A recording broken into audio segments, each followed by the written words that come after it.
Coronavirus, la pandemia. ¿Cuáles son los síntomas? ¿Cómo se transmite? ¿Qué puedo hacer para protegerme y prevenir la propagación de la enfermedad? Nuevo padecimiento que ha encendido las alarmas de los sistemas de salud.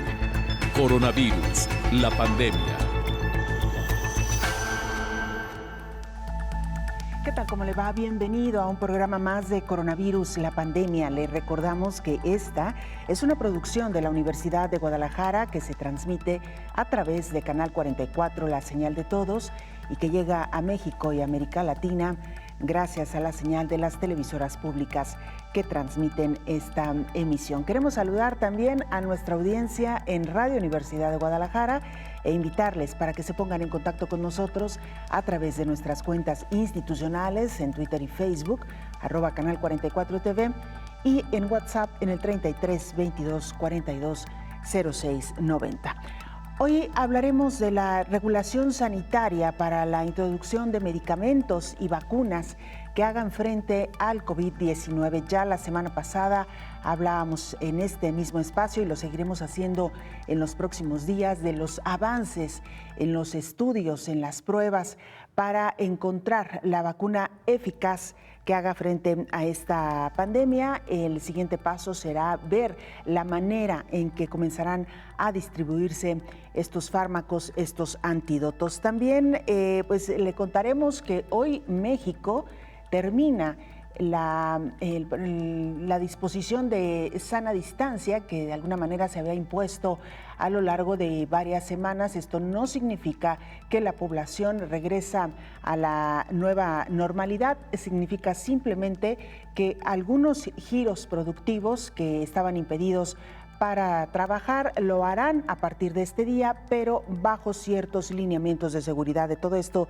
le estaremos hablando más adelante. También revisaremos la situación en Estados Unidos, toda vez que en las próximas semanas se podrían alcanzar las 115,000 muertes, y en México alcanzamos ya las 30,000 o los 30,000 decesos en esta pandemia. Viajaremos a Argentina, donde tendremos la actualización sobre los casos de COVID-19.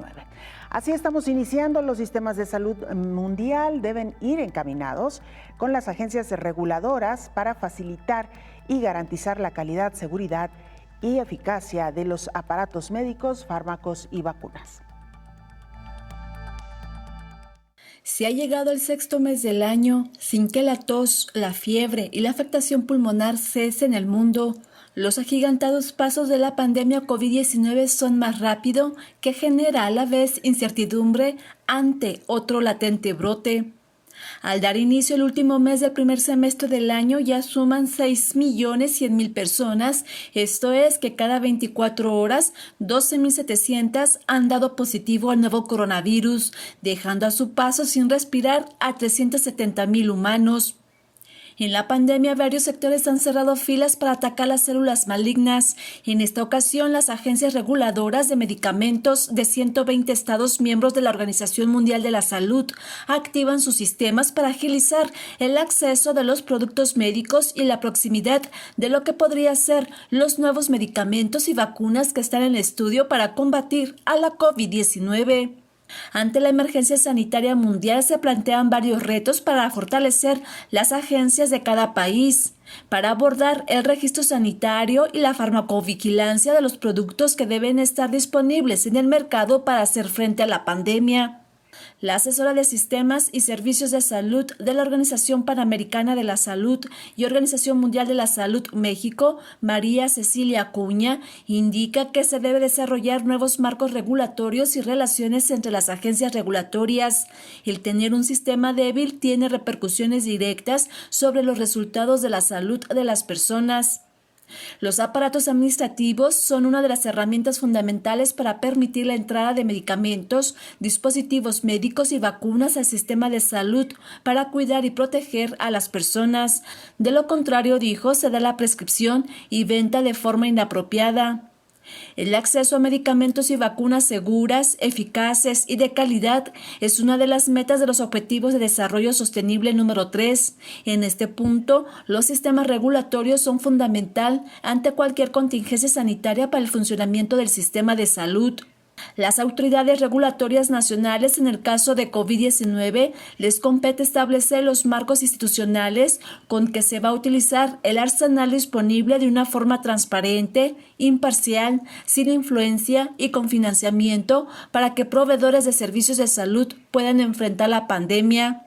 Estos sistemas regulatorios, señala la Organización Panamericana de la Salud, deben ser eficaz y eficiente como un componente esencial de cualquier sistema de salud resiliente, es decir, que dé respuesta a los cambios bruscos de los problemas de salud y un facilitador fundamental como mecanismo asegurador de los productos sanitarios.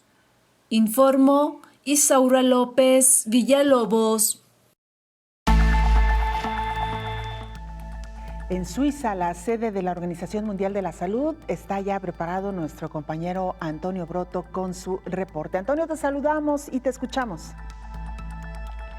Hola, ¿qué tal? Buenos días, Belén. Buenos días a todo el auditorio de Canal 44. Según las cifras oficiales de la Organización Mundial de la Salud, el número de casos de COVID-19 en el mundo acaba de superar la barrera de los 6 millones, de los que más de 1 millón se concentran en países de Latinoamérica, uno de los epicentros actuales de la pandemia.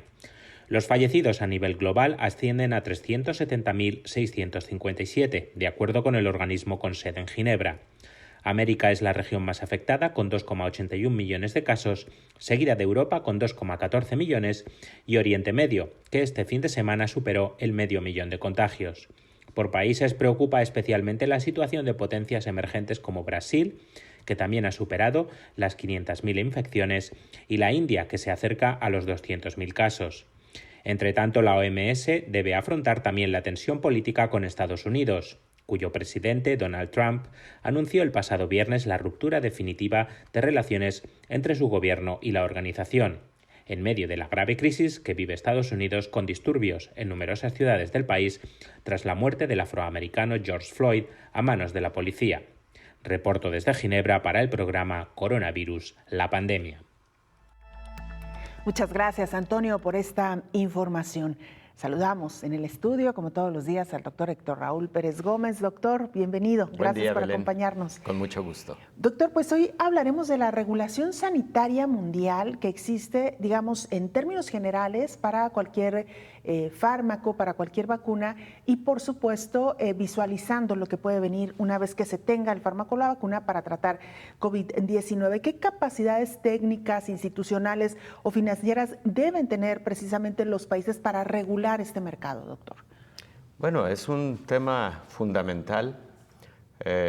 Prácticamente todos los países tienen alguna agencia regulatoria. Para el caso de México, su agencia regulatoria es COFEPRIS, pero para el caso de los Estados Unidos, por ejemplo, es la Food and Drug Administration. Hay agencias regulatorias que, de acuerdo incluso a convenios internacionales, pueden fungir como tal en la regulación internacional, y hay algunas otras cuyo alcance es particularmente nacional. Pues las agencias regulatorias, como su nombre lo dice, son las encargadas de regular el que tanto el desarrollo, el diseño, el desarrollo, la implementación, la distribución, incluso la importación de productos farmacéuticos, vacunas, instrumental y equipamiento médico se puedan tener en un ámbito de alta seguridad y de alta confiabilidad, calidad y particularmente de distribución equitativa. Entonces, las agencias regulatorias juegan hoy un papel muy importante. No son exclusivamente para la fase clínica, para la fase de aplicación en el ser humano. De hecho, tienen incidencia, insisto, desde el momento en que se diseñan los ensayos clínicos los estudios preclínicos y posteriormente los ensayos clínicos, para que haya mucho apego en aspectos de ética en la investigación, en ortodoxia en la metodología de la investigación y de esa manera los resultados a mediano y largo plazo sean altamente confiables. ¿Esta agencia cómo trabaja, digamos, en la realidad, doctor? ¿Acompaña, inspecciona, revisa, autoriza? Un poquito, ¿cuál es la función que realiza en todo este proceso? Definitivamente tiene impacto en todas esas fases. Tanto acompaña como supervisa, tiene aspectos de consejería con el propósito de que, insisto, desde el diseño vayan todas las fases de la investigación científica en salud perfectamente orientados hacia un buen rumbo de eficacia y seguridad. Supervisa porque recordemos que existen en los temas de salud muchas vertientes y en ocasiones surgen productos que no han tenido una suficiente investigación científica para ser puestos a disposición de la población como productos útiles en tales o cuales patologías o en la prevención de X entidades nosológicas. Entonces, las agencias regulatorias también están supervisando desde ya los productos que se encuentran en el mercado, que por ejemplo los anuncios relativos a su promoción estén adecuados a la realidad que tiene dicho producto y que no exista un engaño o una mala información a la población al momento de adquirir dicho producto.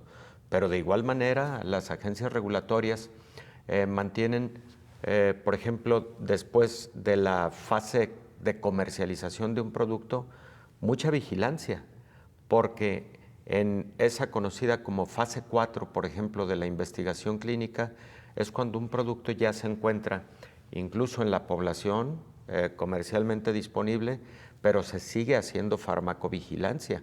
Han habido casos en donde productos que ya incluso tenían años en el mercado fueron retirados porque al tiempo se les encontró tal o cual efecto secundario, eventos adversos graves que requieren de ser retirados, que por tal motivo requieren ser retirados del mercado.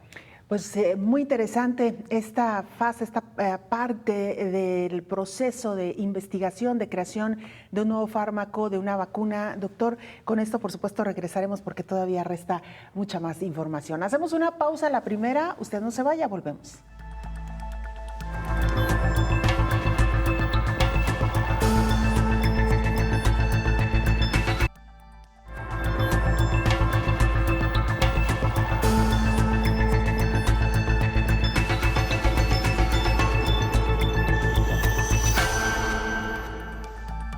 Hoy es un día importante para México en este proceso que enfrenta por la pandemia de COVID-19. Terminó este fin de semana la jornada de sana distancia, es como se le llama precisamente a estas medidas que se han instaurado para evitar un mayor número de contagios. Sin embargo, es importante mencionar que esto no significa que la población podrá a partir de hoy regresar a sus actividades habituales y de la manera en como lo hacía anteriormente o antes de la pandemia. Significa principalmente que algunos sectores productivos podrán regresar a laborar con medidas estrictas, con medidas de sanidad muy específicas.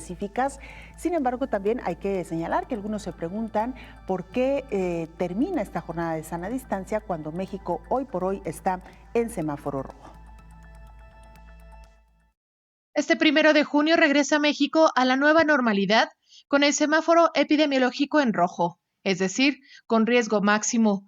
Así lo dio a conocer el subsecretario de Prevención y Promoción de la Salud, Hugo López-Gatell. El funcionario mencionó que la Jornada Nacional de Sana Distancia, que termina este 1 de junio, logró reducir hasta en un 81% el punto máximo de posibles contagios de COVID-19 y agregó: Finalmente, el mapa.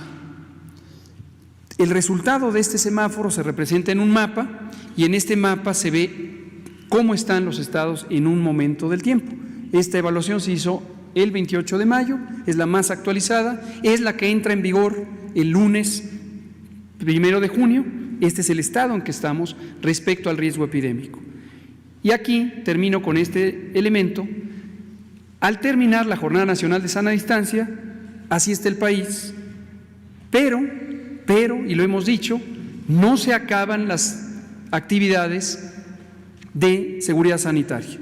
Las medidas de seguridad sanitaria pasan ahora a la vigilancia y control por parte de las 32 entidades federativas, porque ahora el mapa va a ir cambiando estado por estado y cada estado, de acuerdo a su nivel de riesgo, semanalmente va a ser notificado por la Autoridad Sanitaria Federal cuál es su nivel de riesgo, cuál es el conjunto de actividades que corresponden con ese nivel de riesgo, y los estados serán responsables de establecer las aperturas correspondientes de las actividades que cumplan los criterios que he mencionado de valor social y de cantidad de personas en la vía pública. Aclaró que pese a entrar en una nueva normalidad, la epidemia seguirá y todavía faltan varias semanas en México con miles de casos, ya que en diferentes regiones del país llevan una diferencia de días con respecto a la fecha del pico máximo de la pandemia. Las autoridades mexicanas están convencidas de que la vida pública debe de continuar, ya que la mitad de la población vive al día y tiene que salir. Por cierto, el presidente mexicano retomará sus giras de trabajo esta semana, pero no viajará en avión, sino que será por carretera, pese a que este primer viaje lo hará hasta Cancún y localidades de la región, informó Rocío López Fonseca. Así es, el presidente Andrés Manuel López Obrador retomó ya sus giras de trabajo, inició, como nos lo decía nuestra compañera Rocío, en el sur del país, y hay que decir también que se trata de eventos controlados, no son eventos masivos.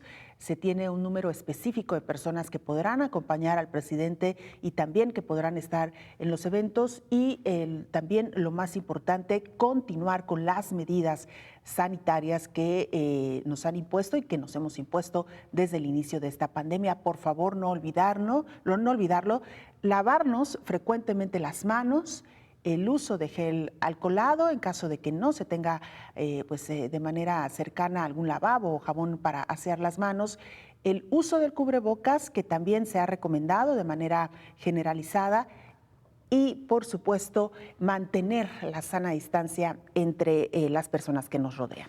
En Estados Unidos, el pronóstico indica que podría rebasar las 115,000 muertes. Esto también lo tendremos más adelante, así como el pronóstico de muertes para México. Más adelante le estaremos informando. Mientras tanto, 37 países hicieron una alianza para depositar patentes y descubrimientos sobre COVID-19 con el fin de que todos tengan acceso.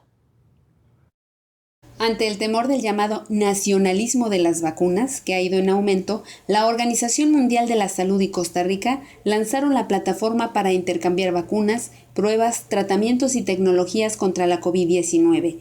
Se trata de un repositorio voluntario para contrarrestar la monopolización del conocimiento por parte de cualquier entidad, el cual fue acordado por 37 países, un acuerdo en el que también participaron 2 premios Nobel, Joseph Stiglitz, Premio Nobel de Economía, y Jacques Dubochet, Premio Nobel de Química.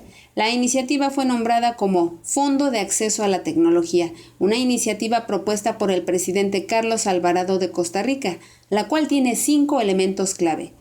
Da divulgación pública de secuencias de genes y datos, fomenta la transparencia con la publicación de los resultados de ensayos clínicos, alienta a incluir cláusulas de financiación con compañías farmacéuticas sobre la distribución equitativa, la asequibilidad y la publicación de datos de prueba. También busca la concesión de licencias de cualquier tratamiento potencial, diagnóstico, vacuna u otra tecnología de salud al Fondo de Patentes de Medicamentos. También incluye la promoción de modelos de innovación abierta y transferencia de tecnología, informó Elizabeth Ortiz. Doctor, este fondo, esta plataforma de la que ya hablábamos también la semana pasada, cómo se han abierto estos espacios para que de manera, pudiéramos decirlo, generosa, los países y sin ningún interés más allá que el científico puedan aportar conocimientos. Doctor. Muy importante, acorta los tiempos, se logran mejores resultados, hay equidad entre las naciones para el momento en el que un fármaco o una vacuna pueda ser útil contra COVID-19. Y esta iniciativa, como algunas otras, este Fondo de Acceso a la Tecnología que nos presentaba Elizabeth, es un buen ejemplo de lo que debe ahora ser ese mecanismo de cooperación entre las naciones, entre la industria farmacéutica, las desarrolladoras de vacunas, las universidades y los centros biotecnológicos. Indudablemente es con propósitos muy humanitarios. Sabemos que en el caso de las farmacéuticas, bueno, pues, son consorcios que tienen evidentemente también sustento en aspectos financieros, etcétera, pero en este momento es un momento de crisis mundial, se necesita la cooperación de todos. Ahora, doctor, hablábamos de las agencias regulatorias con las que cuentan la mayoría de los países, si no es que todos. ¿Hay una agencia o hay algunas agencias que tengan, digamos, esta capacidad internacional o este mandato internacional de regulación? Solo a través de los modelos de colaboración acordados, porque, por ejemplo, hay fármacos que están teniendo una investigación clínica internacional, multicéntrica, y en esas circunstancias, por ejemplo, las agencias regulatorias de cada país autorizan el desarrollo de dicho ensayo clínico, pero frecuentemente esas agencias regulatorias autorizan para que la agencia regulatoria del país de origen del fármaco en desarrollo también pueda llevar a cabo revisiones sobre el buen curso de la investigación clínica en alguno de los centros que puedan estar localizados en diferentes partes del mundo, ¿no? Se dan esas circunstancias, como también existe, Belén, en algunos casos, la autorización a terceros para la vigilancia de aspectos técnicos muy específicos, y esos terceros autorizados por la agencia regulatoria de un país, bueno, pues tienen el sustento legal para llevar a cabo dicha vigilancia, dicha regulación, porque también hay que decirlo, imagina el desarrollo científico, tecnológico, el desarrollo en términos de fármacos, de vacunas, de dispositivos médicos, todo lo cual debe estar regulado por una agencia de esta naturaleza. No se diga alimentos, por ejemplo. En el caso de los alimentos, ¿cuántos productos deben tener vigilancia? No solamente de su contenido, de la seguridad con la que son consumidos y expendidos, sino también lo que para el caso de México y otros países ha sido motivo de mucha vigilancia, ¿no? El etiquetado del contenido, que sea veraz, que sea acorde al contenido de tal o cual producto que se está distribuyendo. Entonces, esa es una tarea enorme y como tal, frecuentemente una agencia reguladora o regulatoria requiere de terceros autorizados para la vigilancia. Que usted acaba de tocar un punto muy importante, doctor, conocer la naturaleza de estas agencias. ¿Son agencias que son financiadas por los estados? ¿Y cómo garantizar que se mantengan imparciales y fieles en una actividad que es fundamental, la salud, doctor? La mayor parte de estas agencias tienen financiamiento del propio estado.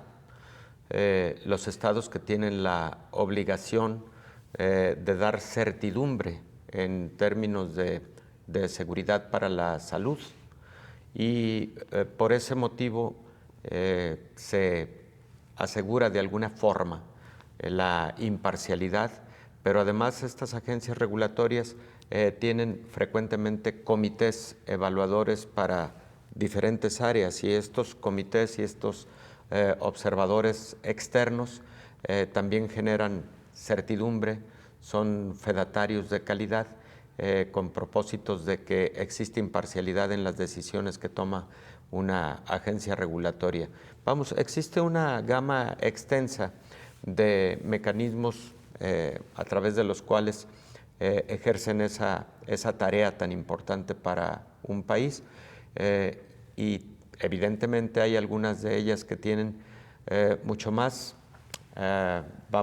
ámbito de competencia, y también por el tamaño de una nación y el tamaño del desarrollo de fármacos, de vacunas, de dispositivos médicos, de instrumental, etcétera, pues hay algunas de ellas que tienen mucho más impacto. Claro, y la importancia, doctor, de creer y confiar en estas agencias como consumidores, porque da mucha tranquilidad observar en los productos que adquirimos, no solamente los medicamentos o los biológicos, sino también, lo decía usted, los alimentos, que tengan esta certificación por parte de la agencia local. En ese sentido se puede consumir con mucha más tranquilidad. Definitivamente. También las agencias regulatorias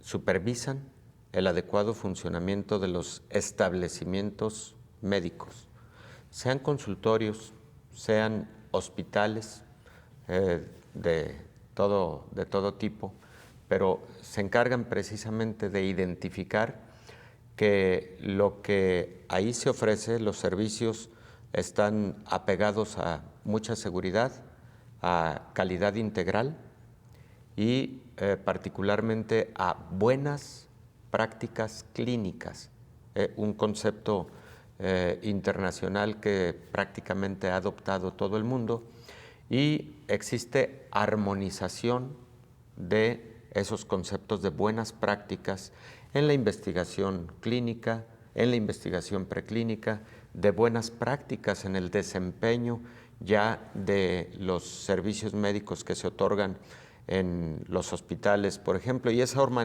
armonización que han acordado la mayor parte de agencias regulatorias, evidentemente requieren de su vigilancia permanente por parte de dichas agencias. Ahora, es tal el trabajo y la necesidad de supervisión que en algunos países, bueno, evidentemente existen para cada región alguna delegación de estas agencias regulatorias. Para el caso de México, prácticamente cada estado también tiene una agencia regulatoria estatal. Para el caso del estado de Jalisco, en el que nos encontramos, se trata de Coprisjal, que si bien tiene autonomía estatal, también tiene una relación directa en cuanto a armonización de los procesos con la Comisión Nacional para la Prevención de Riesgos Sanitarios. Muy bien, doctor, con esto nos vamos a la pausa. Regresaremos, por supuesto, con más del tema. @Canal 44 TV, nuestra cuenta en Twitter. En Facebook nos encuentra como Canal 44 TV, o nos pueden mandar mensajes a través de WhatsApp al 33 22 42 06 90.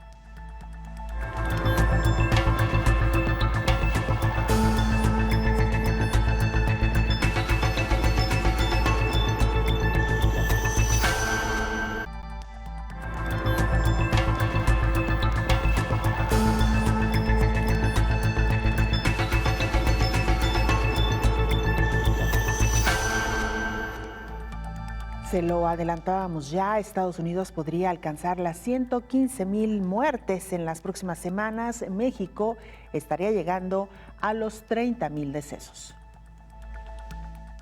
El número de decesos en Estados Unidos por la COVID-19 podría oscilar entre 115,400 y 134,000 al final de junio, de acuerdo con los Centros para el Control y Prevención de Enfermedades. Apenas la semana pasada este país superó las 100,000 muertes. Los CDC recibieron un conjunto de 15 estudios nacionales con base en los fallecimientos acumulados desde febrero y las pronosticadas para las próximas 4 semanas en la Unión Americana. Los estudios indican que la tasa de nuevos decesos variará entre los estados. En algunos aumentarán al mismo ritmo que en semanas anteriores, pero en otros solo habrá un pequeño número adicional.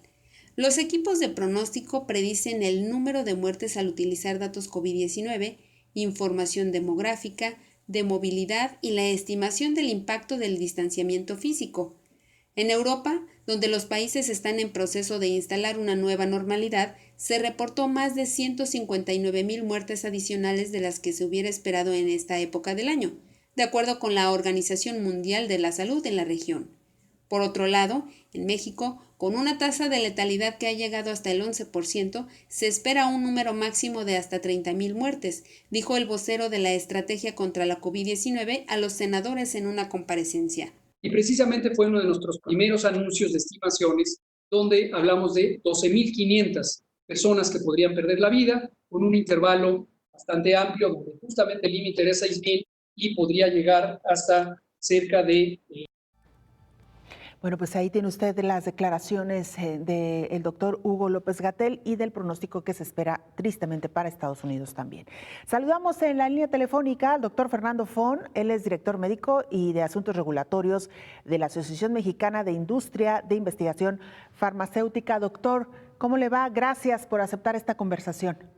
Un gusto, Belén, muy buenos días y a sus órdenes para conversar. Claro que sí. Me gustaría, doctor, si me lo permite, que nos le explicara a la audiencia qué es la Asociación Mexicana de Industria de Investigación Farmacéutica. Pues mucho gusto, muchas gracias por este espacio nuevamente para poder platicar un poquito. La Asociación Mexicana de Industria de Investigación Farmacéutica representa a las empresas farmacéuticas que se dedican fundamentalmente a la investigación y desarrollo, tanto de medicamentos como de vacunas. Sentido, doctor, entendemos que ustedes pues son regulados y vigilados, también ya lo hemos venido explicando a lo largo de este programa, por la agencia mexicana que se encarga precisamente de la regulación de esta parte médica.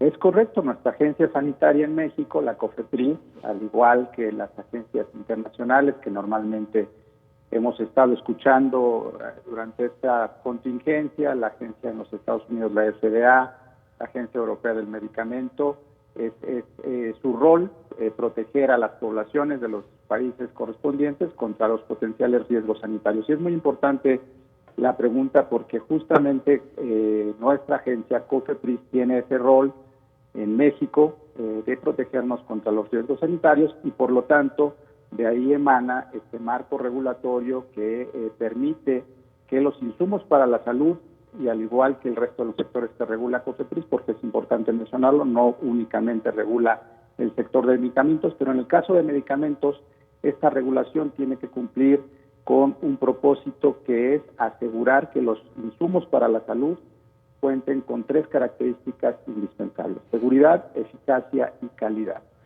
Doctor Fernando Fon, hemos escuchado pues a lo largo de las últimas semanas, de los últimos meses, sobre los ensayos clínicos para encontrar un biológico, para encontrar un medicamento que hagan frente a COVID-19 y poco hemos hablado de lo que se está desarrollando en México desde los laboratorios. ¿Nos pudiera dar un panorama breve y general? Sí, en realidad este es un esfuerzo global, debemos entenderlo como un esfuerzo global y en este sentido es un esfuerzo que no tiene precedentes.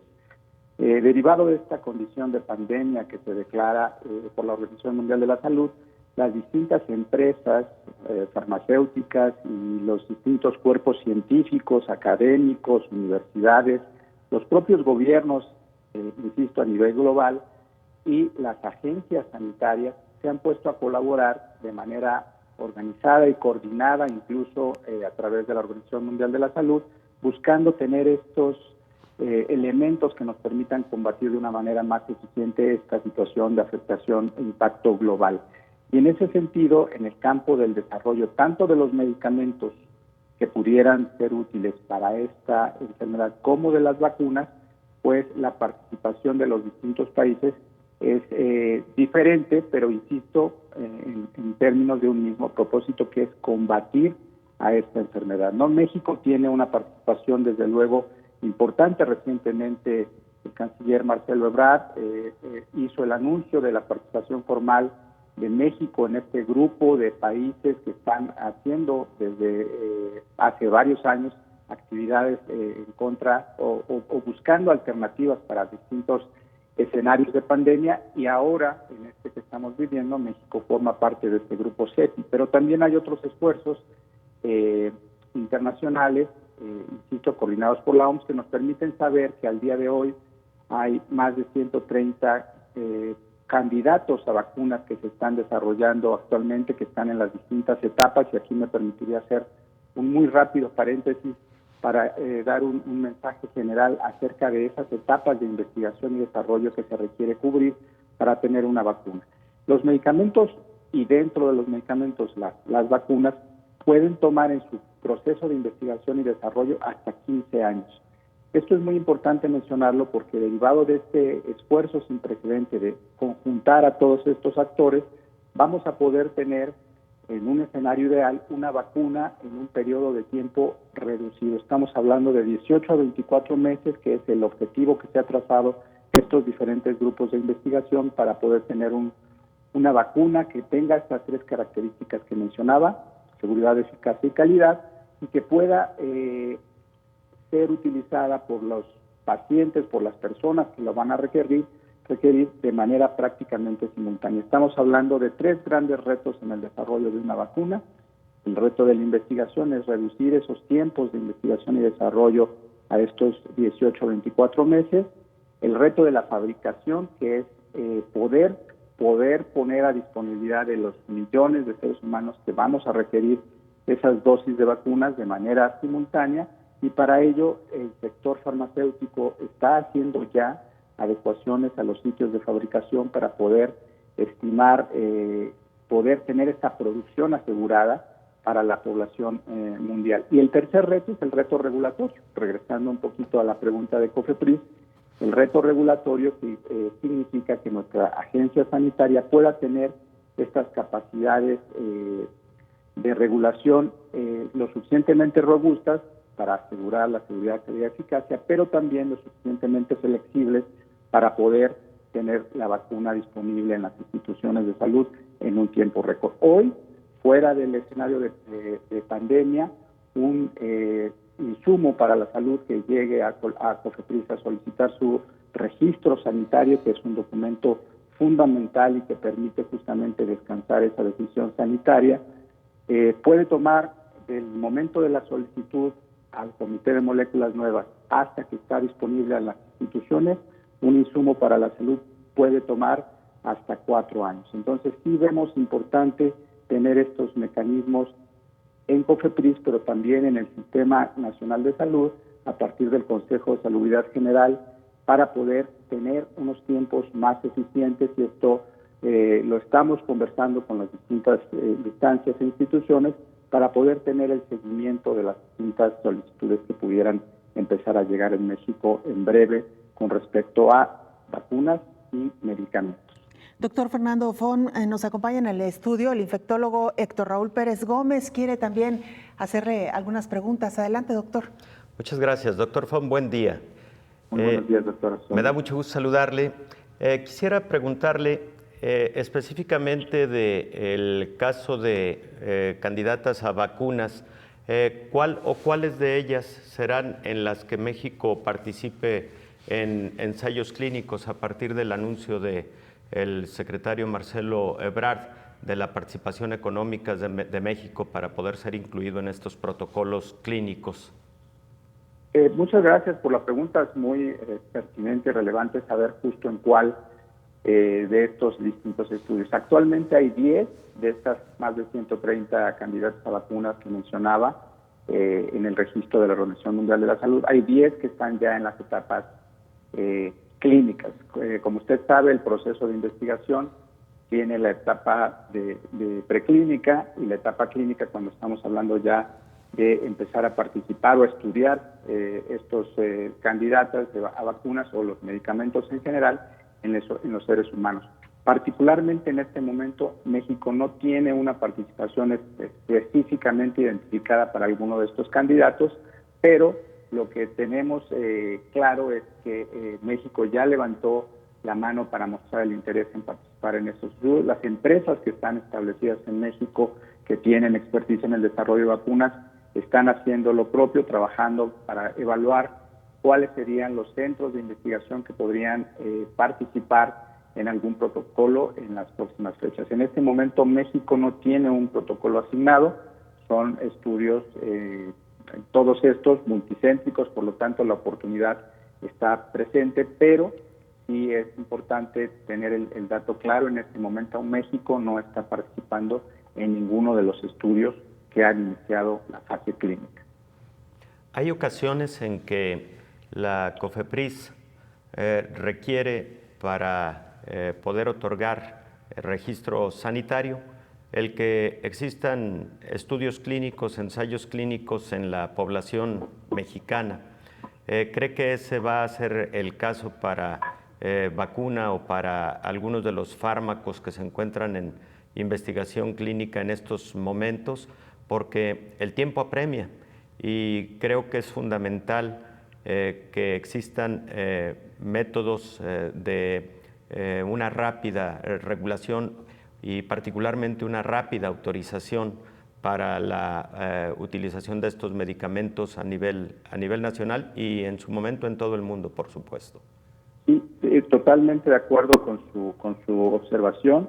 En México nuestra regulación permite, de acuerdo al artículo 170, que incluso México pudiera ser el primer país de lanzamiento en el mundo al contar con la participación de población mexicana en los estudios clínicos. Esto se ha logrado en ocasiones anteriores para algunos medicamentos, incluso la vacuna de dengue fue la primera vacuna, el primer país, México, en lanzar esta vacuna a partir de la participación de población mexicana. Y desde luego es el interés de las empresas lograr esa participación, y sí es muy importante este acompañamiento que pueda hacer COFEPRIS en todo el proceso de evaluación y autorización de los protocolos. Creemos, y lo hemos expresado así a nuestra autoridad sanitaria, que es muy importante en este momento transitar de un modelo de evaluación física en papel, en documentos, a un modelo digital que permita dar esa agilidad sin lastimar el proceso robusto de evaluación.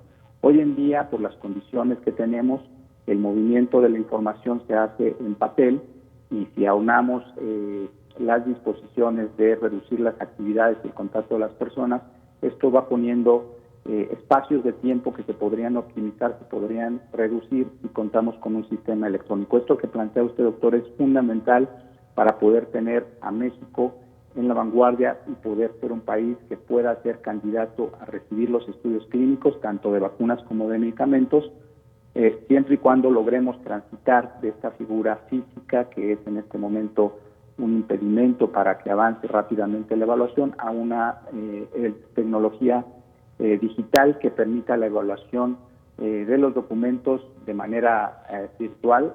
Insisto, no por ello se debilita el proceso de evaluación, al contrario, se hace robusto, se hace predecible, se hace más transparente, y sería un gran paso que pudiéramos dar como país para ser de los primeros países en tener, como bien también lo mencionaba, los registros sanitarios, tanto de medicamentos o vacunas, para poder combatir la enfermedad COVID-19.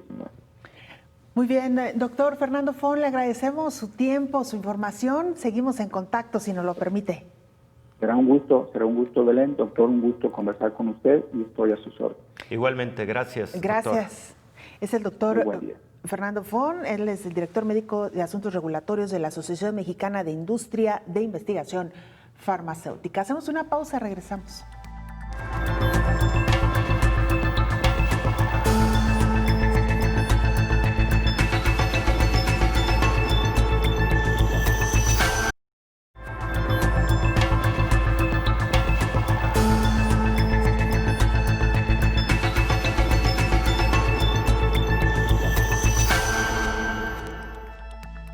En Argentina, nuestro compañero Hernán Gaspari, periodista de la Universidad del Mar del Plata en Argentina, esta televisora pública que también transmite la coronavirus, la pandemia, pues desde ahí nos reporta Hernán Gaspari. Hernán, te saludamos y te escuchamos. Hola Belén, saludos para todo el auditorio de Canal 44. Al cumplirse 73 días del comienzo de la cuarentena, el Ministerio de Salud indicó que son 637 los nuevos contagiados por coronavirus en la Argentina y que en las últimas 24 horas fallecieron otras 11 personas. De esta manera, la cantidad de fallecidos alcanza un total de 539, mientras que se suman 16.851 casos positivos en todo el país. El epicentro de la lucha contra el virus sigue siendo la ciudad autónoma de Buenos Aires y los municipios que lo rodean, la denominada Área Metropolitana de Buenos Aires. Es por ello que el Ministerio de Salud de la Nación empezó a testear a miles de bonaerenses identificados por sus síntomas como potenciales enfermos de coronavirus. Son en su mayoría habitantes de algunos de los 1.800 barrios populares que se ubican en la zona más poblada de la República Argentina. El gobernador de la provincia de Buenos Aires, Axel Kicillof, hasta hace 15 días decía en la intimidad que creía en una apertura lenta del confinamiento de los bonaerenses, ya que hay una profunda crisis económica. Ya no, ahora tomó medidas extremas como el cierre total de, por lo menos hasta ahora, 2 barrios humildes para controlar a los positivos del COVID-19. La ciudad de Buenos Aires sigue firme al tope de los contagios de coronavirus a nivel nacional. Hace semanas que se encuentra en esta posición y en los últimos 7 días registró un 64,5% más de casos entre sus habitantes. En medio de múltiples presiones para flexibilizar la cuarentena y permitir el regreso de la actividad económica, el ministro de Salud de la provincia de Buenos Aires, Daniel Goyan, alertó sobre el riesgo de levantar la cuarentena obligatoria y dijo que si se levanta la cuarentena, en 15 o 20 días empezamos a ver las imágenes de Nueva York, Manaos, Italia o España con cadáveres apilándose en cámaras frigoríficas o en los geriátricos. Según trascendió, aunque con algunas excepciones, las restricciones en la actividad por el brote de coronavirus podrían extenderse hasta agosto en el área metropolitana, de acuerdo con algunas previsiones de la Casa Rosada. El gobierno porteño y el de la provincia de Buenos Aires coinciden con esto y dicen que la fase ascendente de la curva de contagios podría durar entre 6 y 10 semanas más. En este contexto se asume improbable una flexibilización del aislamiento, aunque cualquier extensión será dispuesta a su tiempo por el propio presidente, que se espera vuelva a dirigirse a los argentinos a finales de esta semana, cuando se cumpla la última extensión del decreto de aislamiento social, preventivo y obligatorio. Mientras tanto, y en sintonía con la trágica situación económica del país que se redobla y expone por el contexto de freno en la actividad comercial, abril del 2020 será un mes para el olvido en la historia de las empresas en general y de las pymes en particular, sobre todo las industriales. Pero no será el único mes con estos datos. Un relevamiento realizado por la Confederación Argentina de la Mediana Empresa muestra que la producción de las pymes industriales cayó un 53,1% en abril frente a igual mes del año pasado. Como siempre, y para finalizar con esperanza, nombro a 4 mujeres muy vinculadas a nuestra Universidad Nacional de Mar del Plata que se encuentran en la primera línea de lucha contra el coronavirus. Juliana Casataro lleva adelante el equipo que está desarrollando una vacuna contra el coronavirus. Vera Álvarez trabaja en la creación de un material que podría inactivar el COVID-19 en la ropa. Carolina Carrillo, quien forma parte del grupo que desarrolló un kit de detección temprana, económica y simple del coronavirus. Y Analía Rearte, quien es docente de nuestra casa de estudios y fue designada en marzo pasado como directora nacional de epidemiología, un puesto clave en este contexto. Desde Mar del Plata, Argentina, informó para ustedes Hernán Gaspari. Muchas gracias, Hernán, por esta información completa y por demás interesante. Regresamos al estudio. Doctor infectólogo Héctor Raúl Pérez Gómez, en la charla que sosteníamos hace algunos momentos nos explicaba el doctor Fernando Montt que de alguna manera los procesos en términos generales no son rápidos, pueden tardar años para la certificación de una vacuna por una agencia, que ya de estas agencias de las que hemos venido hablando, pero en el caso de una pandemia, doctor, ¿cuál es el comportamiento que se sigue? Existen mecanismos para autorización rápida de productos farmacéuticos, en su momento seguro para vacunas y para instrumentos y equipo médico que sean de utilidad ante una emergencia sanitaria de este tamaño. El ejemplo posiblemente más patente y reciente es el relacionado con Remdesivir, que fue autorizado de manera mucho más rápida de lo esperado como un producto farmacéutico útil, eficaz y seguro contra COVID-19.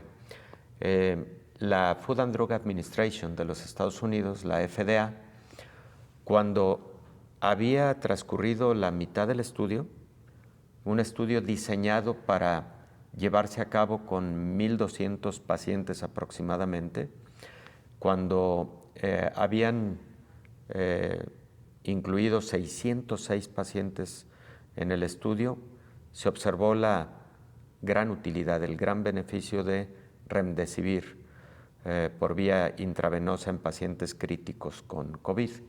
Y entonces ahí la FDA decidió otorgar la autorización express para su uso clínico y específicamente para esa indicación. Entonces ese es un ejemplo en donde las agencias regulatorias, cuando están viendo una buena evolución en un ensayo clínico, brindan una autorización más temprana. También ocurre lo contrario.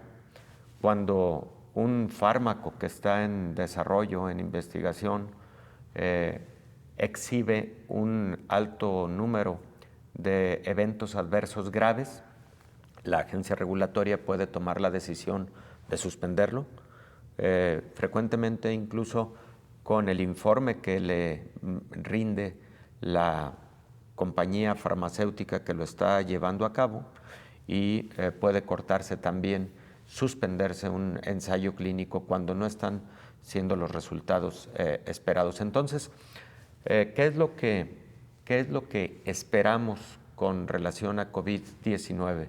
Pues que las agencias regulatorias estén en todo momento en la disposición de brindar estas autorizaciones rápidas, sin demérito de la calidad, de la seguridad, de la eficacia del producto en cuestión, pero sí que los aspectos burocráticos, administrativos, no interfieran en el tiempo en que podamos tenerlo disponible. Gran reto, sin duda alguna. Doctor, como siempre, un gusto saludarlo y escucharlo. Muchas gracias. Con gusto, Belén. Es el doctor infectólogo Héctor Raúl Pérez Gómez. Antes de despedirnos, investigadores chinos afirman que desarrollaron un tratamiento capaz de detener la pandemia de COVID-19, mientras un centenar de laboratorios en el mundo compiten por producir un biológico. ¿Se puede detener la pandemia del nuevo coronavirus sin una vacuna? Según estos investigadores chinos, sí. Un medicamento en fase de prueba en la prestigiosa Universidad de Pekín permitiría no solo acelerar la curación de los enfermos, sino también inmunizar temporalmente contra la enfermedad. El laboratorio extrajo anticuerpos de 60 pacientes curados de la enfermedad y los inyectó en roedores. Después de 5 días, la carga viral se redujo en un factor de 2500, lo que significa que este fármaco potencial tiene un efecto terapéutico.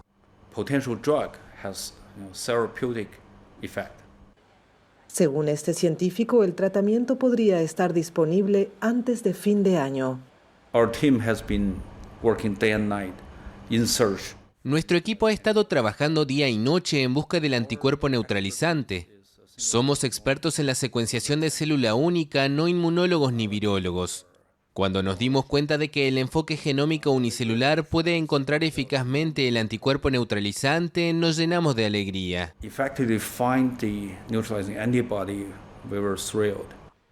Este enfoque ya fue aplicado con éxito para combatir otros virus como el VIH, el ébola y el síndrome respiratorio del Oriente Medio.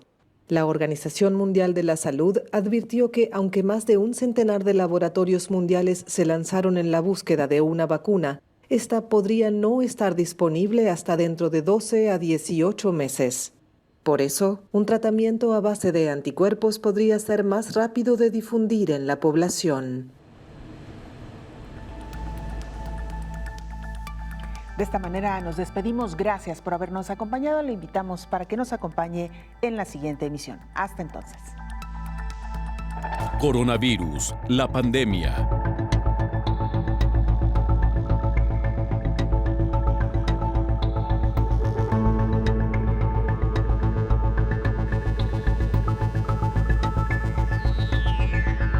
Coronavirus, la pandemia.